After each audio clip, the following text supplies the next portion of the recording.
Assalamualaikum warahmatullahi wabarakatuh. Bertemu lagi dengan saya Yadi Jaya Santika dalam podcast Kabar Banten TV.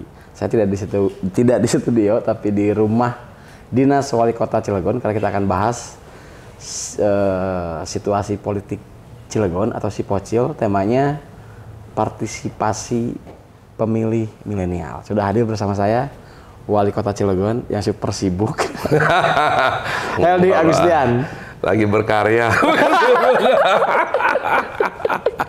Ya, siap. Pemirsa Kabar Banten TV. Kabar Banten TV. Selamat malam. Assalamualaikum warahmatullahi wabarakatuh. Waalaikumsalam. Luar biasa. Terima kasih sudah menyempatkan. Walaupun saya tadi tamunya antri banget. Ya, satu persatu kan. Satu persatu. Pak Wali, tadi di depan saya sudah sampaikan bahwa kita akan bahas soal tema situasi politik di Kota Cilegon ya.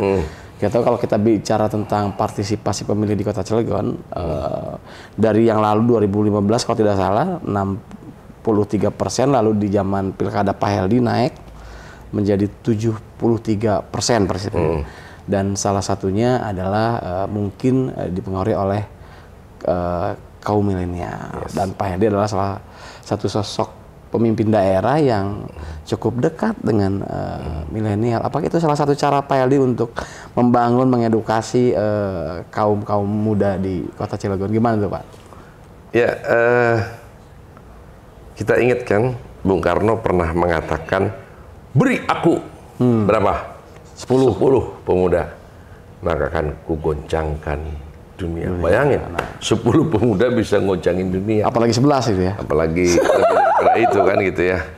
Nah, filosofi ini kan harus kita hayati dengan dalam. Bahwa Indonesia ini sekarang lagi dalam mempersiapkan regenerasi yang mumpuni tentunya. Apalagi kita mempersiapkan generasi emas tahun 2045. Nah, bagaimana kita mengajak kaum milenial ini agar paham dan tahu tentang politik tentunya. Karena kita tahu bahwa keputusan harga minyak hari ini adalah karena keputusan politik. Naiknya. Ya kan? Mungkin BBM, terus kemudian lampu, terus kemudian air dan yang lain kenaikan itu karena adalah keputusan politik secara keseluruhan. Nah, kita coba menggugah anak-anak milenial ini dengan apa sih mereka punya hobi dan yang lainnya gitulah. Maka kita salurkan yaitu dengan hobi dan komunitas ya. Kemudian yang kedua adalah apa sih harapan-harapan anak-anak muda sekarang yang mereka pengen kuliah tapi nggak punya uang dan yang lainnya. Maka kita berikan beasiswa full sarjana itu kan agar pendidikan ini intelektual mereka meningkat. Pendidikan ini bisa merubah ekonomi keluarga mereka. Jadi kalau menurut Pak Heldi berarti bahwa edukasi politik terhadap kaum milenial tidak hanya dari sisi politik tapi juga program ketika kemudian sudah jadi. Betul, artinya seperti itu. Jadi kita pengen karena siogianya begini ya, kita ini lagi ingin membangun generasi emas. Kita pahami bahwa di generasi saya saat ini belum ada orang-orang Cilegon yang populer secara nasional. Artinya belum pernah saya mendengar orang Cilegon jadi menteri gitu. Ada mungkin nanti ya? Insya Allah nanti ke depan mereka ini mungkin atau siapa kan gitu kan. Ada yang memulai duluan ya? Ya, kita kan harus memberikan contoh yang baik. Kemudian yang kedua, belum pernah saya mendengar katakanlah ada orang Cilegon yang jadi dirjen atau dir di salah satu instansi pemerintahan yang begitu banyaknya di kementerian nasional, internasional. Berkiprah nasional lah ya. Terus kemudian ada lagi mungkin pengusaha kondang asli wong Cilegon di Jakarta yang sukses banget gitu ya. Terus kemudian mungkin dari sekelas ya nggak usah yang ini, hobi aja deh, penyanyi pop rock dangdut aja kita nggak ada. Pemain sepak bola di PSSI, bulu tangkis juga All England atau apa segala macam, kita juga belum mencuat orang-orang kita gitu loh. Justru kita kalah dengan orang-orang Sumatera yang harus melewati laut kan selama 1,5 jam kan terlebih dahulu mereka jadi orang-orang populer secara nasional. Padahal kesempatan kita cukup banyak, cukup besar gitu loh. Nah, maka membangun milenial itu menjadi penting bagi kami. Ya, SDM terutama. Ya, kita tahu kan bahwa Cilegon ini kota yang tidak terlalu luas sebetulnya. 162,5 km persegi yang terbaru saat ini. Dengan penduduk yang terbaru ini adalah 455 Enggak, ya. setengah juta yang Belum setengah juta ya. Tapi yang jadi masalah sama kita punya 250 industri dan 109 diantaranya adalah PMA. Tapi pengangguran kita paling tinggi loh, peringkat ke-7. Ini kan jadi PR bagi kami kan, gitu kan? Artinya seperti itu. Karena kami lebih mengutamakan kepada pendidikan itu kan, Bung Yadi kan udah tahu lah kita sekolah ini dengan ajas ketidakadilan, dengan jumlah SMP yang dulu tidak berimbang. Ternyata dalam waktu 4 bulan udah bisa nambah. SMP 12 di Purwakarta, 13 di Jombang, 14 di Tangki, 15 dan di Grogol. Gitu. Artinya bahwa edukasi politik juga di Pak Hel ditunjukkan dengan komitmen. Nah ini dia, artinya dengan mereka akhirnya memilih ke kita, apa sih dampaknya, positifnya, ya kan, yang sudah kita lakukan hari ini. Makanya kita juga nggak mau mengecewakan milenial, sehingga milenial ini nggak tabu banget terhadap politik gitu. Oh, ternyata kemarin setelah memilih katakanlah pasangan nomor 4 atau saya menjadi wali kota, sekarang kan 4 SMP dalam waktu 4 bulan. Beasiswa, mereka secara otomatis kan setelah menyoblos kita, mereka bantu saudara-saudara mereka dengan kebijakan-kebijakan yang kita bikin. Beasiswa 5.000 orang, kali 8 semester, kali 3 juta rupiah.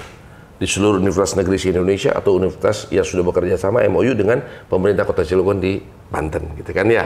Terus kemudian apa lagi? Wah, dengan kebijakan-kebijakan kita yang lain, ya kan, artinya pembangunan berdasarkan RW sekarang sudah ada, ya kan, kenaikan honorer guru-guru ngaji dan yang lainnya juga kita sudah lakukan. Dengan kemarin kita baru launching adanya air di Watu Lawang, sebelumnya di Cipala yang sekian puluh tahun. Nah, supaya mereka itu mengenal bahwa mereka tuh kemarin nggak salah pilih gitu loh. Ya, dan politik itu sesuatu yang menurut mereka buruk begitu ya. Nah, kan gitu kan, bahwa untuk merubah Cilegon itu cuma ada 2. Untuk merubah Indonesia cuma ada 2. Untuk merubah katakanlah Provinsi Banten cuma ada 2. Menangkan legislatifnya, menangkan eksekutifnya, kan begitu. Artinya kekuatan ini menjadi full power gitu karena kepentingan. Masuk ke pemerintahan. Ya, karena kepentingan. Ya kan? Karena mereka bisa lihat artinya apa? Sekarang pengangguran kita dengan kita bekerja sama dengan seluruh HRD, sekarang pemagangan di mana-mana. Kita berikan apresiasi kepada industri-industri yang sudah bekerja sama dengan pemerintah Kota Cilegon. Ya kan? Nah, alhamdulillah dengan pemagangan itu kemarin Posko pernah laporan sama kami, dari 128 orang 101-nya adalah orang Cilegon. Dari 48 penerimaan 41 katakanlah ada orang Cilegon. Kemarin juga nambah orang Cilegonnya lagi. Kita berikan apresiasi. Kemudian seluruh industri sekarang itu kalau ada penerimaan karyawan harus lapor dulu kepada Disnaker. Ya kan? Nah, kemarin satu-satunya seprovinsi Banten dan 16 kabupaten kota se-Indonesia yang sudah MOU dengan BP 2MI, Badan Penyelamatan Pekerja Migran Indonesia. Nah, kami juga pengen nanti menyiapkan generasi ke depan mereka setelah lulus SMA, Aliyah, SMK itu bisa bekerja di luar negeri gitu lah. Ada punya dream biar orang Cilegon ada di mana-mana nih ke depan. Karena sejarahnya dulu Geger Cilegon itu kan kita paling banyak dibuang. Betul. 99 ulama ke seluruh Indonesia. Kenapa Giroh itu kita nggak semangat nih gitu loh. Dan Pak Heldi adalah figur yang bukan dari politik awalnya ya, dari pengusaha lalu, dan itu adalah bagian dari menunjukkan bahwa politik memang bukan sesuatu yang buruk dan yang perlu dipahami oleh milenial. Iya, itu dia. Jadi keputusan politik itu sangat berpengaruh kepada kepentingan masyarakat yang ada di sini. Keputusan politik dengan kemenangan ini bisa merubah katakanlah ibaratnya kota yang kita cintai. Maka keikutsertaan milenial ini menjadi hal penting. Contoh kemarin kami kedatangan tamu dari Bupati Pangkep, tahu? Ya. Pangkajene dan Kepulauan di Sulawesi Selatan. Mau tahu umurnya berapa? Berapa? 30 tahun. Kelahiran tahun 92. Umur 22 tahun dia udah jadi anggota DPRD. Ya kan? Lebih muda dari saya. Lebih muda kan? Bayangin, di usia 30 tahun dia udah jadi bupati. Apa nggak hebat? Kalau startingnya dari muda untuk katakanlah berkiprah dalam hal politik. Ya kan? Hebat. Bisa-bisa dia jadi calon gubernur, bisa jadi menteri. Karena masih panjang kan? Betul nggak? Mindsetnya juga anak-anak muda. Masih kelihatan. Tuh, saya kemarin sampai kaget, 92 betul Pak Bupati. Saya lihat baca, bener 92 loh. Anak gua 96, beda 4 tahun kan gitu ya. Kasarnya begitu. Iya. Coba bayangin. Ya kan? Nah, apa pendekatan Pak Wali Kota terhadap kaum milenial berkaitan dengan pendidikan politik dan termasuk soal Cilegon? Nah, ini kan adanya di Kesbangpol. Tinggal Kesbangpol bagaimana mengundang anak-anak muda, terus kemudian kita saya diundang gitu kan, agar supaya kita bisa ada pemahaman-pemahaman tentang bagaimana berpolitik kan gitu kan. Dan anak-anak muda di Kota Cilegon yang saya lihat juga berhasil itu yang ikut Karang Taruna, KNPI dan yang lainnya gitu ya. Itu juga kan bisa karena dia ikut organisasi gitu lah. Nah, yang kita mau gali ini bagaimana anak-anak Kota Cilegon juga peduli terhadap Kota Cilegonnya gitu loh. Karena Cilegon ini kan bukan punya aku, bukan punya kamu, tapi punya kita semuanya.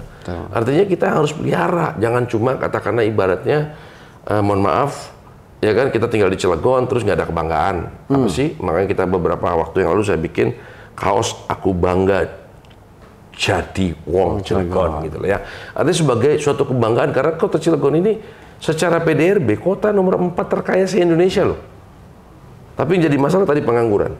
Bayangin, Ayadi, 5 tahun terakhir kita, ya kami diwarisi kemarin 12,69%, 25.976. Setahun kami bawa, alhamdulillah turun dengan kerjasama dengan surat edaran kami kepada seluruh HRD Kota Cilegon, turun dari 12,69% turun menjadi 10,13%, ya kan? Turun sebanyak 5.062 orang dalam waktu 1 tahun. Tapi masih peringkat ke-7 karena terlalu tinggi. Jadi kalau kita lihat 5 tahun terakhir, 2017 peringkat ke-7, 2018 peringkat ke-6, 2019 peringkat ke-7, 2020 peringkat ke-7, 2021 masih peringkat ke-7. Tapi alhamdulillah 2022 ini kita peringkat ke-4. Alhamdulillah. Iya kan? Biasa. Artinya ada upaya-upaya bagaimana kita membuat nothing to something. Nggak bisa menjadi bisa. Ya buktinya air di Cipala juga bisa, buktinya air di Watulang juga bisa, buktinya palang pintu kereta api kita bisa pasang, gitu kan? Buktinya juga honor RT katanya nggak mungkin lah 1 juta lah Cilegon, ternyata bisa sebulan sekali kan gitu kan? Tadinya oh nggak mungkin lah pakai KTP bisa berobat di Kota Cilegon ini, ternyata bisa gitu loh. Ya kan inilah keputusan politik yang anak-anak muda harus tahu bahwa suara-suara mereka itu menjadi hal yang penting untuk memimpin generasi ke depan dengan kebijakan-kebijakan yang memang yang pro kepada masyarakat tentunya seperti itu. Dan sekarang adalah era digital. Bagaimana ini adalah apa namanya hidupnya kaum milenial lah. Iya sekarang. Nah bagaimana Pak Wali menerapkan itu dalam pemerintahan termasuk mensosialisasikan kepada kaum milenial itu? Yang pertama kami berharap memang dengan Kominfo ini sangat besar ya.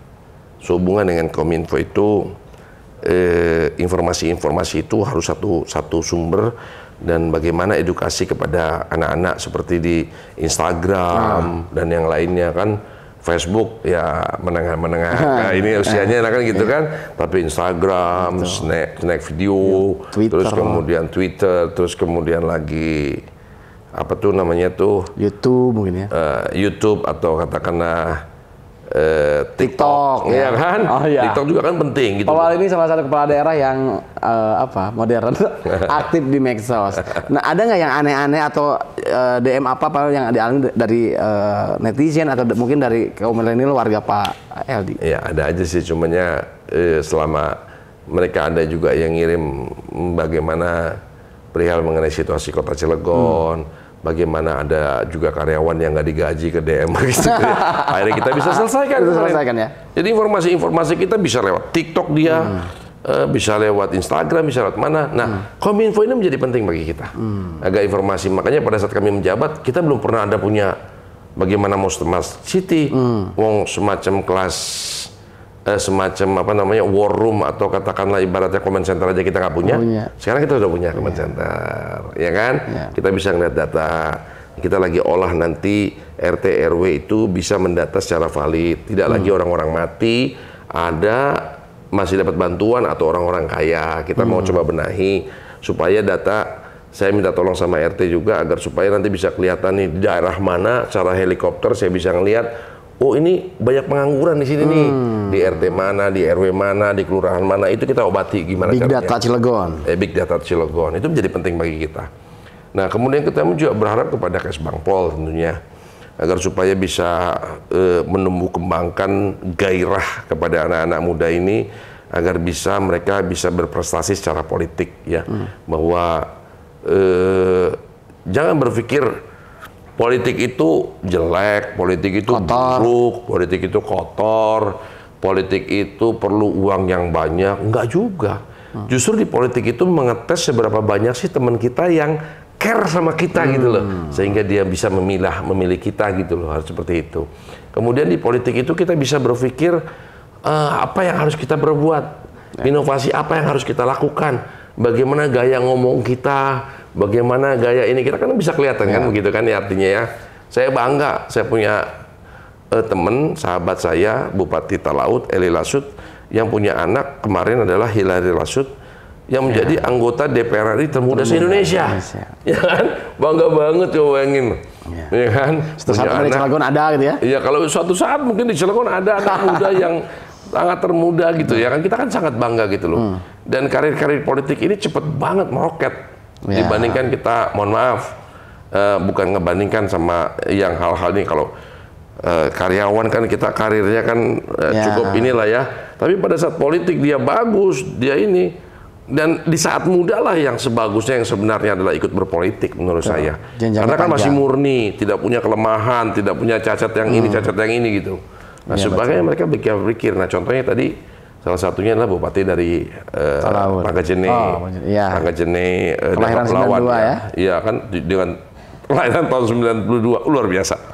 Nah Kak, sekarang Pak Heldy sudah hampir 3 tahun menjabat, 2 tahun ya? Setahun 10 bulan. 10 bulan ya, hampir selesai kalau dikata. Nah, setelah melihat kota Cilegon dari kacamata langsung begitu ya, dari mata langsung Pak Heldy, sebetulnya seperti apa sih SDM dan persaingan anak-anak Cilegon dengan daerah lainnya? Apakah Cilegon mampu bersaing dan sebagainya? Saya meyakini orang-orang Cilegon itu pintar, sangat meyakini. Ya. Buktinya salah satu beasiswa full sarjana ini kami keluarkan karena apa? Karena banyak orang Cilegon yang bisa dapat undangan di daerah-daerah luar gitu ya setelah di SMA, tapi dia tidak bisa melanjutkan karena ketidakmampuan bapaknya. Artinya, uslah teh ngajak kuliah-kuliah maning, nyangkul bayi nyangkul, ngojek bayi nyojek, kan itu kan harapan yang akhirnya mereka nggak bisa. Makanya kita ambil yang pertama adalah tinggal 5 tahun di kota Cilegon. Yang kedua adalah keluarga yang tidak mampu atau dia adalah keluarga yang memang ibaratnya dia berprestasi. Yang ketiga adalah setiap tahun, setiap semester dia harus memperlihatkan IP-nya, tidak boleh kurang daripada 3. Ya, kemudian yang keempat adalah 3 angkatan. Kalau lulus tahun 2023, 2022 masih nganggur, 2021 masih nganggur, dorong mereka untuk ikut SBMPTN. Di seluruh universitas negeri se-Indonesia, kita akan berikan beasiswa 3 juta kali 8 semester. Ya, kalau mereka katakanlah tidak lulus di negeri, kita sudah siapkan. Ada 16 universitas swasta seprovinsi Banten yang sudah MOU dengan kami. Plus 7 lagi kita akan MOU, totalnya 23. Sehingga tidak ada alasan lagi orang kota Cilegon yang miskin tidak kuliah di kota Cilegon. Itu harapan kami. Karena bagi kami yang, mohon maaf, yang miskin bapaknya, yang tukang ojek bapaknya, yang jadi security bapaknya, yang jadi office boy bapaknya, ya kan, yang nganggur bapaknya. Tapi anak ini dengan pendidikan bisa merubah ekonomi keluarga, itu harapan kami.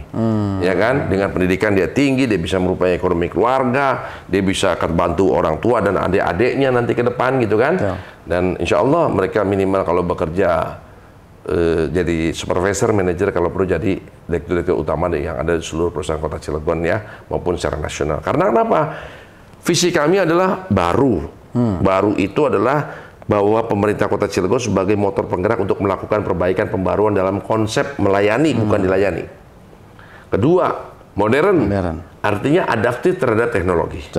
Nah, yang ketiga adalah bermartabat. Nah, ini bermartabat ini yang tadi saya bilang bahwa giroh kota Cilegon ini ada pernah sejarah, tidak pernah ada geger-geger lain di Indonesia selain geger Cilegon.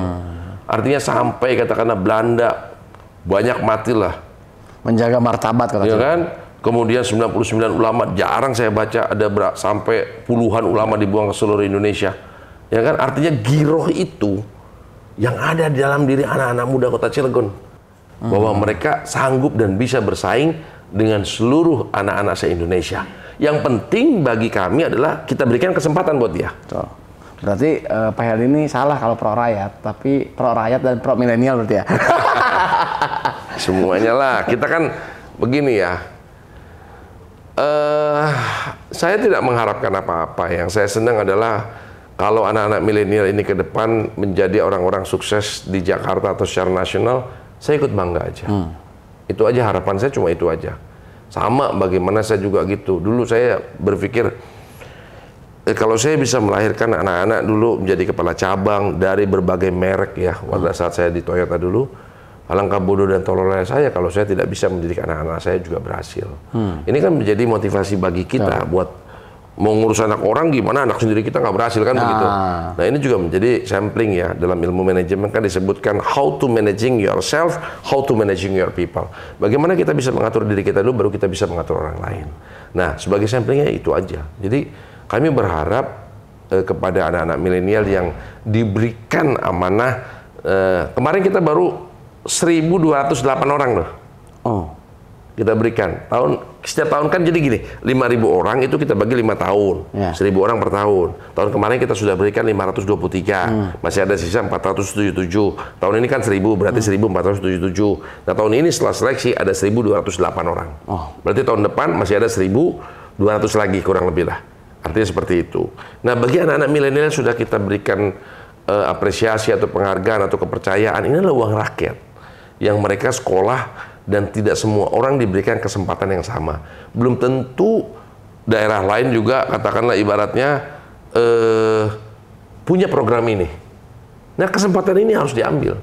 Kami sangat kecewa kalau seumpamanya dengan menggunakan uang rakyat ini pada saat dia per semester menyerahkan tapi IPK-nya kurang dari 3. Ya kan? Sekarang IPK 3 itu kayaknya sih nggak terlalu sosok banget. Di daerah lain mintanya 3,5. Ya kan? Tapi kenapa kita minta 3? Karena standarisasi untuk penerimaan ASN kita sekarang 3. Wow. Saya sampai tarik napas nih karena programnya luar biasa. Sampai asiknya didengar program Pak Wali, dan jujur bahwa memang saya cukup mengenal beliau dari sebelum politik ya Pak Wali ya. Dan mudah-mudahan apa yang disampaikan adalah komitmen yang dibuktikan begitu, dan kalau kita lihat beberapa program yang sudah berjalan, apa yang dijanjikan oleh Pak Heldi di masa kampanyenya sudah terbukti begitu ya. Amin. Dan tentu ini menjadi modal juga untuk Pak Wali dalam mengedukasi kaum milenial bahwa politik adalah bukan ruang yang kotor, dan juga bukan tempat untuk menghibur ya, tapi ternyata bisa dibuktikan. Kan balik lagi tergantung orangnya itu mah. Oh iya, makanya saya bilang bendera kan sama aja gitu ya, tergantung niat kita kan gitu ya. Betul. Pak Wali, terima kasih banyak. Luar biasa, kita kita ketemu lagi di lain kesempatan. Terima kasih banyak. Demikianlah podcast. Mungkin silakan Pak Wali, kata-kata terakhir kali ya. Closing statement dan yang lainnya. Bagi masyarakat Kota Cilegon, para milenial, saya selaku wali kota Cilegon mengajak kepada seluruh milenial Kota Cilegon untuk saling membantu dalam program pemerintahan Kota Cilegon ya. Dan kami berharap ide-ide kreatif daripada milenial ini akan kita tampung dan kita akan coba wujudkan bersama-sama bagaimana Cilegon baru, modern dan bermartabat ini bisa terwujud.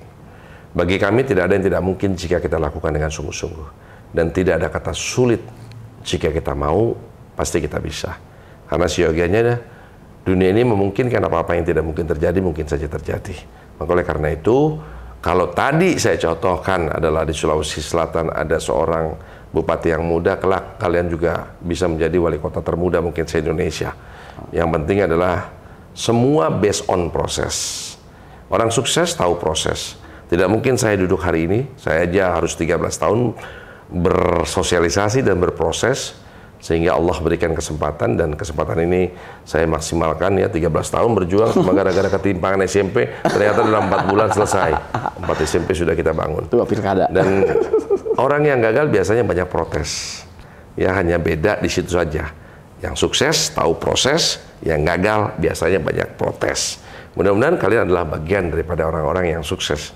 Dan saya bangga, saya senang jika kalian kelak menjadi orang-orang yang sukses dunia dan akhirat dan membanggakan kedua orang tua kalian dari berbagai bidang apapun, termasuk dalam bidang politik. Terima kasih. Assalamualaikum warahmatullahi wabarakatuh. Waalaikumsalam warahmatullahi wabarakatuh. Baik, terima kasih banyak Pak Wali. Demikianlah podcast kita kali ini bersama Wali Kota Cilegon, Haji Heldi Agustian. Terima kasih banyak. Wassalamualaikum warahmatullahi wabarakatuh.